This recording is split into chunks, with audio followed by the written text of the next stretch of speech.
Iran യുദ്ധത്തെ തുടർന്ന് Hormuz കടലിടുക്കിൽ ഗതാഗത തടസ്സം തുടരുന്ന പശ്ചാത്തലത്തിൽ ബദൽ നീക്കങ്ങളുമായി സൗദി അറേബ്യ. രാജ്യത്തെ ഗതാഗത വിതരണ ശൃംഖലകളിലെ കമ്പനികളിലെ ലയിപ്പിച്ച് ഒറ്റ ലോജിസ്റ്റിക്സ് കമ്പനി രൂപീകരിക്കാൻ സൗദി പരമാധികാര ഫണ്ടായ PIF ആലോചിക്കുന്നു. വിദേശ നിക്ഷേപങ്ങൾ ആകർഷിക്കുന്നതിനായും രാജ്യത്തെ ആഗോള ലോജിസ്റ്റിക്സ് ഹബ്ബാക്കി മാറ്റുന്നതിനായും പുതിയ നീക്കം സഹായിക്കും.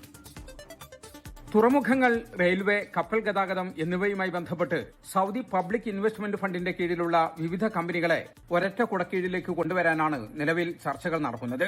ഇറാൻ ഇസ്രായേൽ യുദ്ധം ആരംഭിക്കുന്നതിന് മുമ്പ് തന്നെ ഇത്തരമൊരു ലയനത്തെക്കുറിച്ച് ആലോചനകളുണ്ടായിരുന്നെങ്കിലും കഴിഞ്ഞ 3 മാസമായി ഹോർമുസ് കടലിടുക്ക് അടഞ്ഞുകിടക്കുന്നത് ചർച്ചകൾക്ക് വേഗത കൂട്ടിയിരിക്കുകയാണ്.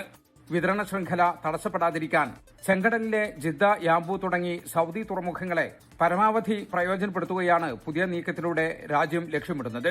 കോടിക്കണക്കിന് ഡോളറിന്റെ നിക്ഷേപ സാധ്യതയുള്ള ഒരു വലിയ പ്ലാറ്റ്ഫോമായി ഈ പുതിയ കമ്പനിയെ മാറ്റാനാണ് പദ്ധതി.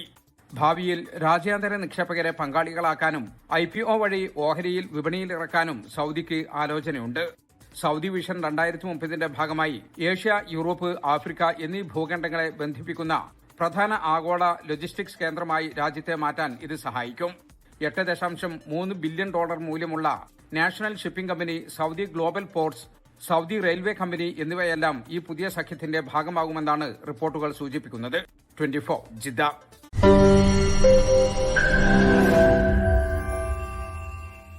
ലോകത്തെവിടെയായാലും ഏത് സമയത്തും 24 വാർത്തകളും ഓഗ്മെന്റഡ് റിയാലിറ്റി പാക്കേജുകളും എക്സ്പ്ലെയിനറുകളും വിശദമായി കാണാൻ ഞങ്ങളുടെ YouTube ചാനൽ നിങ്ങൾക്ക് സബ്സ്ക്രൈബ് ചെയ്യാം.